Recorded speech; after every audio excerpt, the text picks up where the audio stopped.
Is it Soave? How do you pronounce your last name? Yeah, it's like Soave. suave, like suavemente, but we're all Okay. going to start dancing now on the podcast.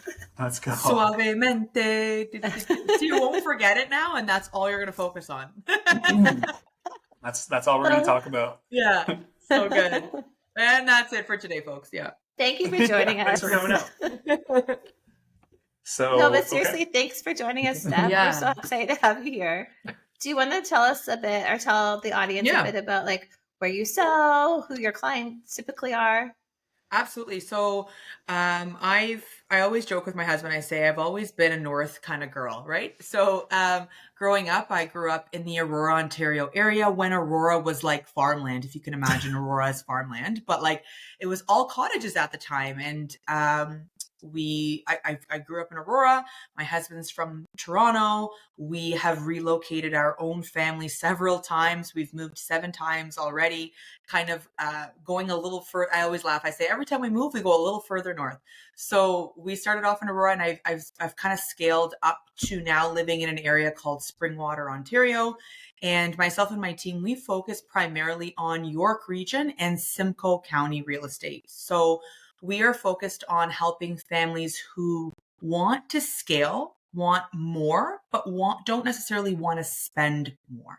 They want more home, more lifestyle, more community, bigger properties. Maybe they've already purchased a house before. Maybe they live in Toronto and now want to relocate out more into the suburbs. That is my primary focus, helping people earn more lifestyle, more home for less, ideally. Because what you can find up north is just incredible compared to the Toronto, right? Oh, for sure. Yeah. I'm sure during the pandemic, you had a lot of people leaving the city. Yes. And kind of moving up north for more space, fresh air. Are you finding that's still kind of the type of buyer that's moving up there now? It's just like families upsizing, or has it changed since the pandemic? Yeah. And I'm sure like maybe you felt this too, April and Scott, with kind of your demographic as well, where we had families move up to Simcoe County primarily because of, the summer, what you could get.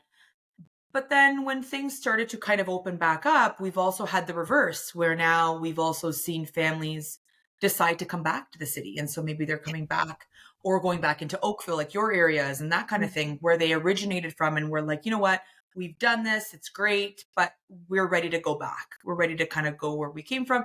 But some people have decided to just embrace the community and, are happy to stay. So we've had families who have relocated from areas like Toronto, the East and the West End. They're exchanging homes. So potentially they were in a townhome, a condo, and have decided, you know what, with this kind of money, let's just use it and pay down some debt and move out to the countryside. So yeah, we did see that a lot too. Yeah. Yeah. Do you find, so most people, like in comparison, what you would get up in Simcoe County compared to what you get in Toronto, do you find that most people are typically upsizing dramatically, moving from the city, like say from a condo to like a 5-bedroom home, or what's the typical buyer buying up there? It's kind of interesting because you'll have a family, that maybe bought a condo, right? And maybe they bought their condo in Etobicoke. Maybe they're selling it now for $750,000. Potentially it's a 2-bedroom or, $800,000. And that was a house that they purchased as a couple to get into the market, right? Yeah. But they didn't pay that price to get into the market. And so now they're married, this couple. And they're like, you know what? We now have a baby or 2 and a dog. And it's getting tight because it was cool when it was just us 2. But now we need a little bit more space. They never really needed a backyard before. They didn't need they were good with the underground parking. Their lifestyle allowed it. They were okay with having what they had. And so I'm meeting families like that who want to exchange a condo for a small detached home. So it's not like they're, if you're selling for $800,000, you're buying a massive mansion. You're buying a regular sized home up north, potentially in an area like Innisfil, Ontario, where you can maybe find something with a single car garage and a backyard in a good school area. And you've got 3 or 4 car parking and you're not, going up and down elevators. Like it's a different lifestyle, but it comes with some sacrifice. There's always a price to pay, which is a commute potentially, right? So it's kind of like really outweighing what these families are looking for. And I think people a lot of people too, when you have children, what I've experienced too is that maybe you're not going back to work right away. So I'm seeing a lot of people who are restructuring their families' roles. And so potentially you have one person that's commuting back and forth, and potentially the second person is staying on a maternity leave or is building that at-home business or is just completely changing careers. And so I'm just seeing a lot of restructuring in families, where their money's going, how they're spending their money, who's commuting, who's staying back to take care of the kids. Like that all shifts, you know? Do you find though when people go up there, do they kind of have an idea in mind of what they want? Is it more privacy? Are most people working from home, or maybe like being close to Barrie where they can take the GO train type thing? Yeah, you're absolutely right. So it's like I have a few families who work construction, right? So who are in the infrastructure line of work. Maybe husband's a construction worker and he has to commute downtown. And so he or she will leave early in the morning, right? And then the other reason that people are moving is because they prefer certain school districts, but can't afford the private schooling in Toronto, plus the home, plus the taxes on one pay potentially. So how can you kind of get the best of both worlds without having to increase your mortgage and your payments and still, have a thriving life at home? And so that's kind of what we're seeing is either a young family with children who are relocating, or it's a family who are 5 years out of retirement and want to get settled. So they're thinking like, hey, you know what, Steph? Got a few more years, maybe thinking about taking an early retirement and saying, we're kind of getting ready to start downsizing our life. Like we're getting ready. We're at the point now where we don't want to leave this all to our kids to have to take care of the estate. We want to get ahead of it. We want to start traveling. We want to start living our life. We want to leave some money for the kids for some investments. And so they're deciding to just kind of wrap it up and be mortgage free, So it gives a lot of people options. Yeah. I think when you're market too, you kind of have two different types of buyers. So you have like the family buyers that are going up and upsizing, or maybe the downsizers. Okay, so we can definitely talk about that for sure. So there's two different styles of purchasing, I would say. One is purchasing a home as a cottage property, and then the other is purchasing a home as your primary residence, right? So we get two kind of buyers, you're correct. And so the one thing that we do often is recognize that the utilities in our area are different than what most people are used to. And so it does come with some sort of an understanding on what services come with purchasing homes here. So as we know it in normal, regular city areas, you're getting municipal water, hydro, gas, that kind of thing, and you just pay your bill and you're good to go. In the north, areas, say Barrie, it's all serviced normally, but then there are some areas on the outskirts of York Region, Simcoe County, that are not fully serviced. So what I mean by that is you might be maintaining a septic system instead of sewer. You might be maintaining well water, right? And what does that even look like? What is the requirement? Do you even need to do anything? What does it look like to have whole home water filtration systems? How do you take care of a septic system? Now these, like in my home now, I have a septic system as well, but I could be on town water and not on sewer, for example, or have propane tanks instead of gas for heating. So getting familiar and working with someone in the outskirts that is familiar with the process on how you not only inspect them, but maintain them regularly is important when you're purchasing not just a primary residence, but a cottage too. And so if this property is more rural, like say it's like quite rural where you're looking even further up north, you might be in a position to just to figure out, is the purchase price that I'm looking at getting me an all-season home or a 3-season home? Because the prices sometimes look really appealing. You're like, oh, I could get a house up here for, $450,000. But what you don't know is that potentially it's a 3-season home. And it's hard for a consumer to be able to know the difference if they're not sure what to look for. So basically it's not winterized. Like it's not a home you'd ever close it up at, say, Thanksgiving weekend and reopen it in the spring, correct? Yeah. So you would basically want to look for, if you can, if your budget allows you to, purchase a home that is all year. Because then when it comes to financing, from what I understood with our lender, is of course it's a little bit easier to finance an all season home. But also what's good to know is that it can also be considered your secondary home. So instead of it just being a rental property where you might be paying a premium, in a lender's perspective, you could be submitting an application to purchase a property and show that it will be a secondary home for you to live in. Okay. And then it brings down your rates too as well. So it's just something to Interesting. consider. So it's more than just, how much is it going to cost you to convert a 3-season into a 4-season? So figuring that out. How much more is it just to purchase a 4-season home? And what are my rates going to look like? How is this positioned in a lender's perspective? Am I going to save more or less? Is it better for me just to create a 4-season home myself? Like, there is a big difference in terms of price, but I think in a lender's perspective, they obviously are looking for like well water, forced air, ideally, a proper foundation, concrete base if possible. Like these, it's more specific. And I think kind of what we do well with our buyers is we get our lenders to pre-qualify the property before we even bother seeing them, so that we're not wasting anyone's time, especially if it's a lower price point property. We'll want to kind of look at why and what do we need to do to get it to a point that if you need financing for it, we can get it, And I know like during the pandemic, cottages were a hot commodity. Everyone wanted a cottage. Everyone wanted a place that they could escape to. And do you find that the demand for cottages is still strong, or have they taken kind of like a major drop? I mean, obviously interest rates have an effect on that, but do you find that the demand is lower and would now be a good time if you have the income to buy a cottage? I think for sure, because you're not competing. Like I remember we couldn't even get north fast enough. Like I was pre-screening before the offer date. Like I would get all these MLS listings prepared, and a family can't get to the property right away. They would have to wait for the weekend. By the time the weekend came, the house was sold. The cottage was sold. But if they're from Toronto, they can't get there fast enough. They're working. So now at least you have the opportunity to go look at the cottage before you buy it. People were buying cottages sight unseen.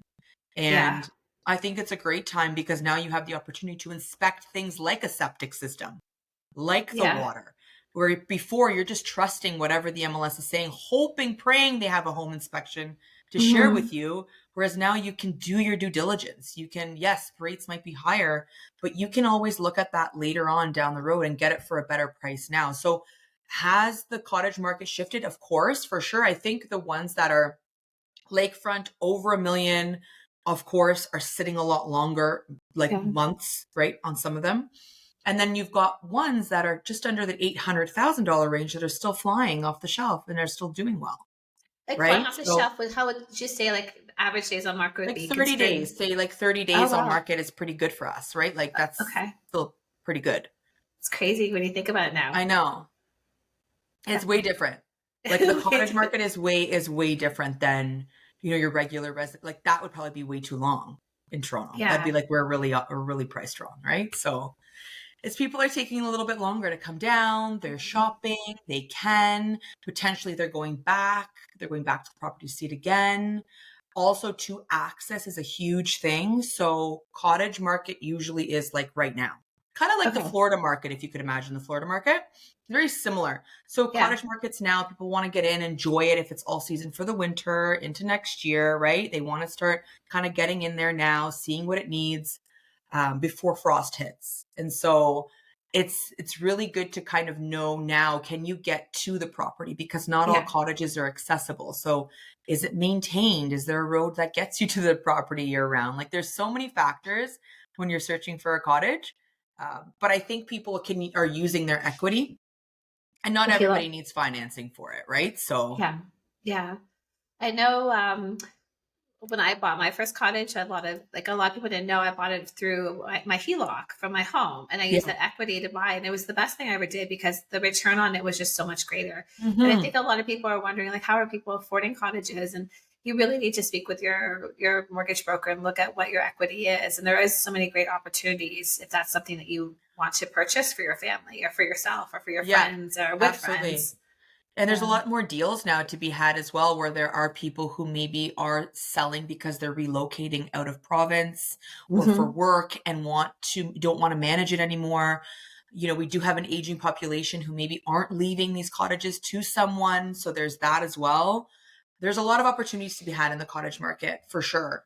and just kind of allowing it to increase in value while maybe you're not buying one that's turnkey. I have a lot of clients that don't buy turnkey cottages intentionally, right? Like they're going in and they're fixing them up themselves to their taste. Like if it has 2 bedrooms, how can I make it a 3-bedroom? Can my family and friends use this cottage when I'm not using it? Like it's paying itself off. Now they have a vacation home that is paying itself off by other people helping them pay down their mortgage because they're privately renting it out to family and friends. Like, I have a question in regards to like Simcoe County, because I know like many municipalities like, Collingwood, Prince Edward County all have major regulations when it comes to like Airbnb and having to pay like a VAT tax, which is like a tourism tax with income. Yes. Is that something that's normal in your area as well? Definitely. So there are certain areas in Simcoe County that don't allow you to technically short-term rent your space. So what we like to do first is when we're screening areas, we will actually contact the municipality ourselves, like as a team, and we'll just ask to see, is there a provision coming in place? Because the last thing we want is they purchase it and it's okay today, but in 3 or 4 months from now you've got all these properties coming to market because they're not rentable. They're not short-term rentable. So there are certain areas of Simcoe County that don't allow you to short-term rent at all. And then there's others that thrive on the tourism and are still eligible for short-term rental capacity. So yes, the short answer is there are some spots that don't allow you to anymore, unfortunately. Interesting. Yeah, it's really interesting for sure. We're seeing a big shift in kind of how people are purchasing houses now. So one thing I find so fascinating. So, but a little backtrack. I don't know if you know this, Scott, but Steph and I actually met in the Bahamas through the Listing Lab program. And one thing that I thought was just so incredible with you, Steph, is that you not only sell in Simcoe County, but you also have a home in Florida, and you work with a lot of snowbirds looking to kind of take the leap from the winters in Canada and enjoy their time in Florida. Do you want to like talk a little bit about that? Yeah, absolutely. It's actually started with the relocations from the Toronto area into Simcoe. That's how it first started because people were kind of like, I know I want a change. I want more space or I want a different lifestyle. So I want to kind of come out of this concrete area and move into nature. So that's how it started. It started with just getting people to relocate from their house up north. And then certain people would then decide, okay, we've done this move now. What's it going to take to just get us across the border? So people would be buying vacation homes across border because now they have more disposable income. So they can. So they can buy the house in Ontario that's, regular home, and they can buy the vacation home. So I've last year I relocated 7 families from Ontario. We sold their properties in the GTA of Toronto, and we were able to either one, completely relocate them to the state of Florida. And I've helped them with their visa process in doing so. My husband and I also have our visa. So I don't just help people relocate. I've actually done the process myself in terms of applying for visas and working through that as a Canadian. So now we've developed a program where I help families. I give families the blueprint essentially on relocating or purchasing property in the US as a Canadian. The second thing that we can do too is what we've been doing is downsizing a family from what they have. Potentially they're not ready to do a full relocation, but they want a hybrid approach, kind of like what we do. My husband and I are doing this now where you do have something in the US kind of going on, infrastructure in a business, a visa, a property there. But you also still kind of want to have property here in Canada too. So we can take what you have now and basically diversify your portfolio and split it into 2 where you have a small Canadian home and using some of your assets to purchase your visa, pay for your immigration lawyer, pay to start up your business, and pay to purchase property in the States. So you can guide them through all those We do steps. the whole thing. Yeah. Wow. Amazing. Yeah. So it's a really great process for people who say, for example, have an opportunity. Potentially their company is giving them an opportunity to go to the States. We can help them through that process. I also help families just buy vacation homes potentially. And so what I've been able to do is really streamline the process so that Canadians can get connected with the right people in the States, because it's real estate sales in the US is a broader scope, a broader area. In Florida, it's more micro area specific. So like, if you're working Oakville, it would just be Oakville. If I work Barrie, it's just Barrie. Here where we are in Ontario, we can work from one area to the next. In Florida, as a consumer, it's not really the case. A lot of agents work specific pockets, or their real estate board doesn't stretch out as far, for example. And so having connections in all different locations of the state particularly is important, so that when you're guiding a family to purchase in Florida, they're not stuck. Like if they want to see in Tampa, we can get them into Tampa, but then maybe there's somebody that helps them in Sarasota. Maybe there's somebody that helps them in Cape Coral. Maybe there's someone in Fort Lauderdale. So having this kind of union of collective partnerships is really important as a Canadian, so that when you land off a plane, you have a plan. Like, these are the properties that we're seeing. These are the areas we recommend based on your budget. We know that you have children. These are the areas we would recommend with children. These are the areas that are up and coming for businesses. These are so it's really in the knowing and having the knowledge base. So that is my other focus, is not just relocating families from busy, urban areas into more rural settings, but also getting them cross-border if their plans are to relocate. Yeah. That's such an amazing service to provide. So say if I want to pick up my family and move to Florida, how much would this visa process and everything kind of cost the average person? Yeah. So there's different types of visas in the US to look at. And we have immigration specialists on our team that we can recommend. Say it was an E2 visa, for example, which is, it's a visa that allows you to live in the US for 5 years and build business. It's an investor visa, which is good to know too. So it would cost you, there's no specific price point that you need to invest, amount that you need to invest for this visa. It just has to be considered substantial, right? Okay. So it has to show the US embassy that you, in fact, are working towards building a lucrative business in the States that you believe will thrive. So, for example, say you wanted to open up a real estate portfolio business or a property management business in the US, you would probably want to invest around $100,000, $120,000 to make it look as if, of course, not just look as if, but show that you are in fact working towards an effective operational business in the US that you're building. So they want to see those costs up front before they'll grant you a visa, which is kind of good to know too, because, there is some things at risk there in terms of your money. However, it's also you're purchasing things for your business. That's where that money's going, right? So maybe you're purchasing a vehicle for your business, electronics, maybe you're renting a space, commercial space, maybe you have to purchase property for your business. So an E2 treaty visa, what we did as a family, was specific to opening up a business in the US. And there's also franchise businesses you can look at too. Yeah. Lots to think about for sure. It's interesting. Yeah, it's definitely on my retirement long-term goals, is to move someplace warm. So I'll definitely be in touch when the time comes for that. I know, right? And that's the thing. I think Canadians feel like sometimes they don't have a lot of options, or maybe there's this kind of, it's either you're in Canada or in your US, and it's hard to kind of bridge that gap, to know, how do I invest my money? How do I convert my money? Do I put a property in my name? Do I not? Do I put it in a business name? What are the tax implications to me? What state do I invest in? And so we work with families on that and determine what their plans are with that property. And for many people, it's not even getting a visa at all. It's just knowing how to purchase a property and what tax implications are in place if you wanted to sell it down the road. Right. So amazing. Yeah. Well, you're brilliant, Steph. Honestly, I've learned so much already just from the last 20 minutes. Thanks, April. Yeah. It's a lot. It's kind of interesting when you're looking at, things that we're not really so used to seeing, right? Like relocations and properties and that kind of thing. I did want to point out one thing about the market, if I can, up north.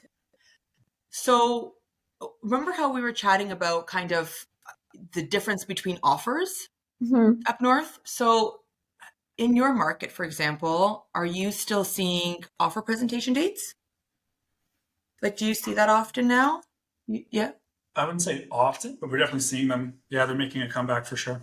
they are. Yeah, yeah. So There's in 10 offers on a condo last week. wow, Yeah. 10 offers on a condo. In Simcoe County, we are seeing very little offer presentation dates, if ever. It's very rare to see them now. And we've seen an uptick in the amount of properties that have sold, estate properties over 2 million, Okay. conditional on the sale of property being accepted. So I think it was last week or the week before, I was looking to see how many properties have gone under contract that are conditional on the sale of the buyer's home, and it was 11 that had Oh, gone wow. in one area that I was looking Yeah. at particularly. When I looked at the purchase price, it was over 2 million. And so then I had an open house in York region in another area. We had 37 walkthroughs. The house was priced at 2.3 million, 37 walk-ins at the open house of multifamily groupings of people Yeah. purchasing one home. So when I would get into conversation with these families, like, the first thing you think of is how are people affording over $2 million in property with potentially what people are saying interest rates are crazy right now, and how can they afford it?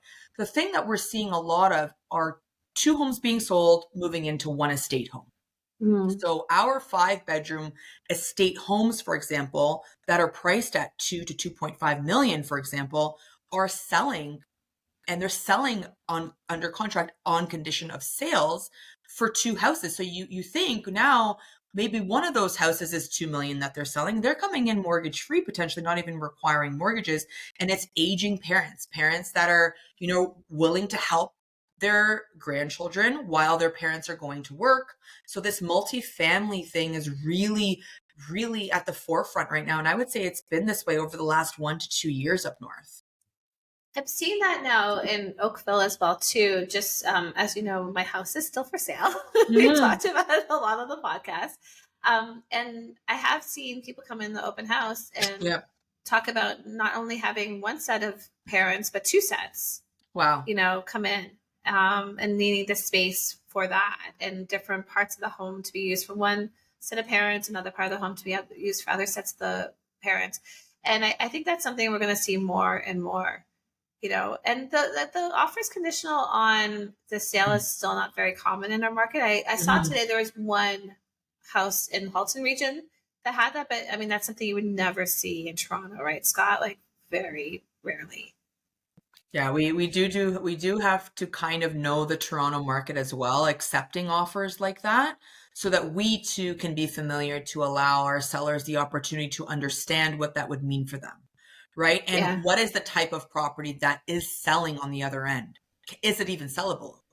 How have they marketed? So we're also trained to understand what it's like to accept a conditional offer.